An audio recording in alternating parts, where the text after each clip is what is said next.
What's up, YouTube? It is your boy JB, and I am here today with the review for The Haves and the Have-Nots. This is season 8, episode 8, you guys.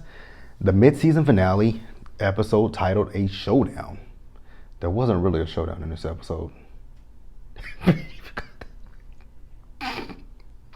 We'll get to it. All right, you guys. Let's get into the video, shall we? Oh God, you guys, that ending to this episode was, we're going to talk about it, and we're going to talk about that shit. So you guys remember last week's episode, it ended with Charles showing up at Candace and Benny's hotel room. You guys remember Candace told Benny he could leave. I don't know if Benny don't know what social cues are. When she said leave, like, dude, leave. Are you sure, Candace? Yes, Benny, I'm okay. Are you sure, Candace? Yes, Benny, I'm fine. What you doing here? Benny, I'm like, damn, Benny, get the fuck out of the room. So once Benny leaves, Candace asked Linda, like, why the hell did you send a reporter after my mom? He says, I didn't do it. She says, you're lying. He says, okay, well, I did it because you know, Charles wanted me to do it because he wanted to see you. She says, I'm not talking to him. I'm like, damn, so you're just gonna act like Charles is literally not in his damn room. And she did. She was like, you know what, I'm out. And she pieced out to Charles and to Landon. I'm like, God damn. So she just left them two fools in her hotel room. And I'm like, okay, you know the man is into you. He could steal your panties, whatever. So Charles is like, you know, she's still into me. I'm like, no shit, Sherlock. Because, you know, he said everything that she did just proves to him that Candace is very much still into him. So then we see Don. So Don goes over to Veronica's, and Veronica, she tells him that she's behind on the loan and that her facilities are not doing well. And she asks him, okay, well, you know, can you take care of that? He says, no, I can't. She was like, you've been taking care of it. Take care of it. She's like, you know what I got on you? He's like, I don't care what you got on me. There's nothing that I can do. She's like, what do you mean? He was like, I can't do it because I just can't. So then she was like, you know, he told her, you know, Hannah is in charge of the money. She said, Hannah, the maid. He was like, yes, Hannah, the maid. He said, yes, Hannah Young, the maid. He said, yes.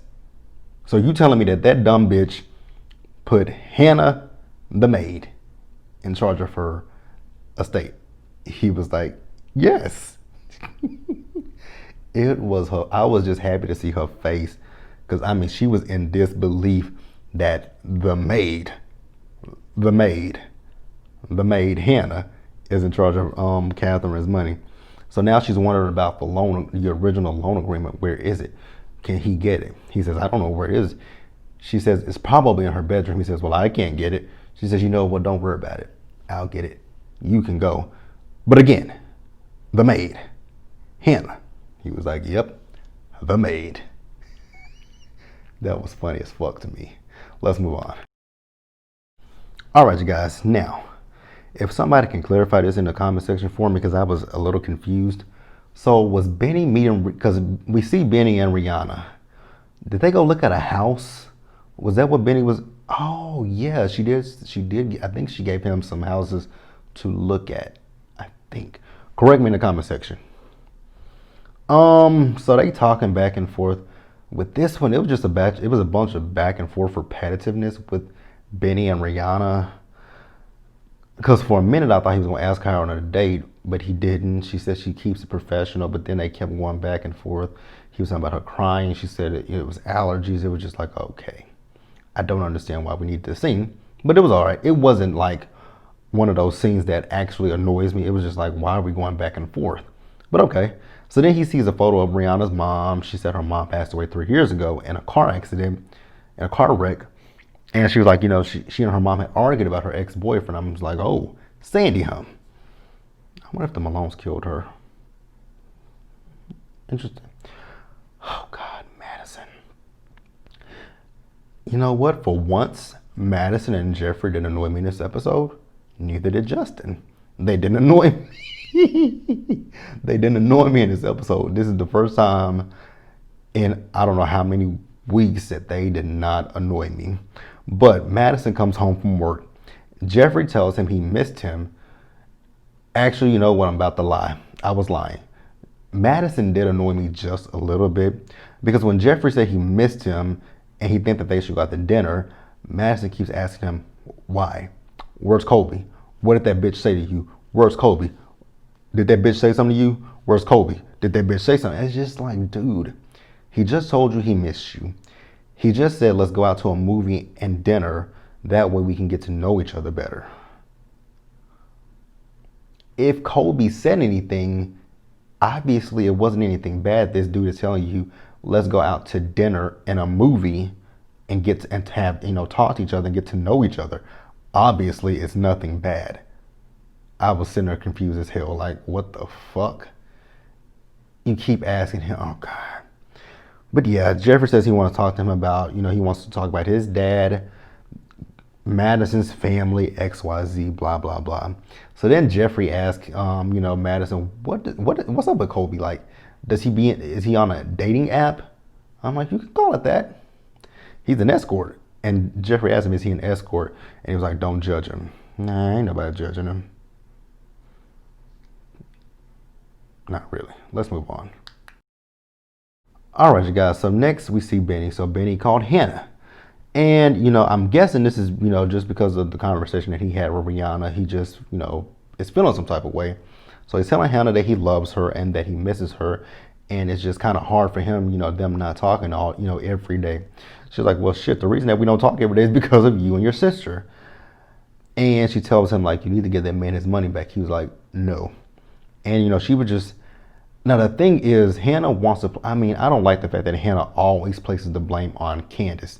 Benny is a full grown ass man. Benny knows right from wrong. Benny chose to take this money. Did he listen to Candace? Absolutely. But Benny is, like I said once again, Benny is a full grown ass nigga that knows right from wrong. So Benny didn't have to take that money. Benny could have told Candace, you know what, Candace, thank you for the money. Keep it. Like, I ain't trying to get caught in the crosshairs of no damn Jim Cryer and his bullshit. And I'm glad that Hannah told him he has slow tendencies, because he sure the fuck does have slow tendencies. But I just don't like the fact that Hannah is trying to place all the blame on Candace. You just said it yourself. Your son has slow tendencies. So that's the problem with Benny. Don't blame Candace for this situation. That is on Benny. So, once Hannah hangs up the phone with Benny, Jim comes in and he's like, so you really didn't have anything to do with it? She said, I told you that. And he says, well, that he needs to talk to Candace. She said, that better be the only thing that you do, talk to Candace. But then he was talking in circles and riddles. And he's telling her basically he needs to verify if Candace and Benny are protected by the Malones, because if not, then the gloves come off. And she's like, don't hurt my kids. So then he says, what Catherine and David said about you, they said you're a good person, and I see it. I'm like, it took you all this time to see that Hannah's actually a good person. She's she's flawed as hell, but she's a good person. A cussing Christian. And then he also tells her that, David is a good guy and that David really likes her. I'm like, oh God. Do anybody really believe that David really likes Hannah? Let me know in the comment section. Because I don't, I guess he could. But did he really like Hannah with that Chili Bowl wig? Cause that wig season 1 was atrocious. Let's move on. All right, you guys. For this to be a mid-season finale, my notes are not that long. I don't know how long this video is going to be quite honest with you guys. So we see Mitch. He goes over to the Iron Bone. Sandy is there. Sandy is talking about the fact that he is watching the bar. I'm glad Mitch said what I was looking. I'm glad Mitch said the same thing that I was thinking. What in the hell are you watching? This bar is empty. First of all, it's daylight outside. Now, if you're looking at this scene, you would think it's nighttime because it is so dark in that bar. So I was like, that's what really threw me for a loop with that scene. Because in the bar, it was dark. So I'm like, do they not have any windows or nothing like that? So what is this, like a jail cell? But then when you look outside, the sun is shining bright as hell. So Sandy is telling Mitch about Vinny, but not necessarily telling him about Vinny, because actually Sandy doesn't know what Vinny knows. So he's like, if you did something, Mitch, tell me. And Mitch is like, I didn't do anything. I'm like, oh, you did, Mitchy boy. So Mitch and Sandy have a little bit of a back and forth as well. It was repetitive, but I actually can't say that the repetitive dialogue in this episode, normally you guys know that the repetitive dialogue annoys me, but in this episode, the repetitive dialogue, it really didn't bother me in this episode. I was cool with it, but I kind of wish we had to cut it out some, but I was cool with it. I was cool with it. It actually did not annoy me. Wow. Is this the first time that I've said that the repetitive dialogue in the haves and the have-nots, or any of the shows that I reviewed by Tyler Perry, has not annoyed me? I believe so. Wow, we might be turning the corner. Because I really believe that this is the first. It might not be the first. I know it might. No, it's actually the first time. Yeah, it's the first time. You know what I think with the Oval, I don't complain about the repetitive dialogue, because actually with the Oval, it is literally hilarious. So yeah, I think the Oval doesn't bother me because it's hilarious. With this show, it's not always hilarious. It's irritating. But like I said, in this episode, it really wasn't bad. I will say with Sisters, sometimes the repetitive dialogue annoys the shit out of me. By the way, you guys, that returns. When does that return? Does that return on the 27th? So 2 weeks from tomorrow. So I will be reviewing the second half of Sisters, as just a FYI. So Mitch, he leaves and calls Benny. He asks Benny, has he heard from, Uncle Vinny or anybody in his family? Benny says no. He asks him what's going. He says, I don't really know, but I'm gonna pay your boy Jim Cryer a visit. So then Candace comes back into the room. Benny asks her, is she okay? She says, yes, she's fine. And then he asks her, like, what did, he want? And she's like, I don't know, because I left. But he does, Benny does say, well, for him to come all that way from Detroit, he thought he came from D.C. I'm like, why would you think he came from D.C.? He's a president-elect. He's not in office yet. It just goes to show how dumb Benny really is, right? But Benny does tell her, that he's in love with her. I'm like, oh.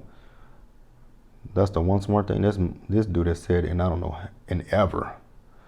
Let's move on. All right, you guys, next let's talk about Tanner. So Tanner went over to Veronica's house, and he tells Veronica that she was right about Justin. She says, I know. And he also says, I owe you one. And then, she tells him, I don't know how it came up. Oh, because he mentioned Jeffrey, her son. She's like, that's not my son. He let that bitch hit me, and I got back at the bitch. He said, so you the one that did that to him? She's like, oh no, I would never get my pretty nails done, my pretty nails dirty. I had somebody do it for me. So then she's asking him about Kobe Willis. Oh, that's hilarious. So she asked him about Kobe. He says that he'll get Kobe over there. And then, she's talking about him being ex-military and him being good with explosives. And she's talking about how she wants to start a new life without a husband or a son. So I'm like, so you're just going to try to blow these two up again? And then I'm like, wait a minute, but isn't Tanner a cop? So you got a cop planning to commit murder. Okay. All right, you guys, and then the scene that took me out, the ending. So you guys remember, I said that Jeffrey and Madison were going on a date, right? They go on their date. They're talking, about their, about Justin's parents, not Justin, Madison's parents, David, XYZ. This scene alone was just, terrible from beginning to end. I don't mean like terrible, like, no, writing wise, Tyler Perry, I don't know I don't really know what you were thinking when you wrote this scene because it was really, really poorly written. Because this could not be real life. So mind you, Jeffrey and Madison are in a restaurant. A lot of people around in the restaurant, right? Again, here's another scene where, wait a minute, they went out to dinner. What time of day is this? Okay, I'm gonna assume that this is maybe like 5 o'clock. Okay, let's just say it's 5 o'clock in the afternoon. Because it was, again, in the restaurant. Does the restaurant not have windows? Because I mean, it's just dark as hell in that restaurant. But there's a restaurant full of people, right? So Jeffrey and Madison are sitting at a table talking. There's a black woman and a black man behind them. Justin walks in. Justin walked in with the gun. He had a gun on him. You could clearly see the gun. The woman behind them saw him with the gun. What did the woman do? She kept eating her motherfucking food. I'm like, so nobody's gonna say anything about this man. And literally Justin was waving the gun around. So I'm like, just like, oh my God. The manager didn't see this. The waiter didn't see this. The hostess didn't, like, nobody saw this fool with this gun. Nobody thought to call the police. Nobody. So Justin is going back and forth with Madison and Jeffrey about neither one of them caring about him. I'm like, Justin, I don't care about you at this point. Give me that gun and I'll shoot you and put you out your misery. If that's what you want that badly, I will kill you myself. So then out of nowhere, Justin just set himself on fire. And then that was another thing that was a red flag to me. I'm like, okay. Because, I mean, when he set himself on fire, it's just boom. It was just a combustion. So I was just like, what the fuck? What the fuck? What the fuck? So obviously he had something flammable on him. So nobody smelled the gas. I'm pretty sure it was gasoline. So nobody smelled the gasoline. Nobody smelled the kerosene. Nobody smelled that. Nobody. But that was the episode, you guys. Be sure to like this video. Leave your comments in the comment section below. Subscribe to the channel. Hit that notification bell button so you guys are aware when I drop anything else. Subscribe to my planner channel, you guys. Link is in the description bar below. It was a good mid-season finale, and when they come back in May, that'll be the final season of the Haves and the Have-Nots. I know it's gonna end terribly. It's not. I mean, there are gonna be a lot of storylines that are just not closed up properly, but it'll be what it is. I'll see you guys in the next video. Bye, guys.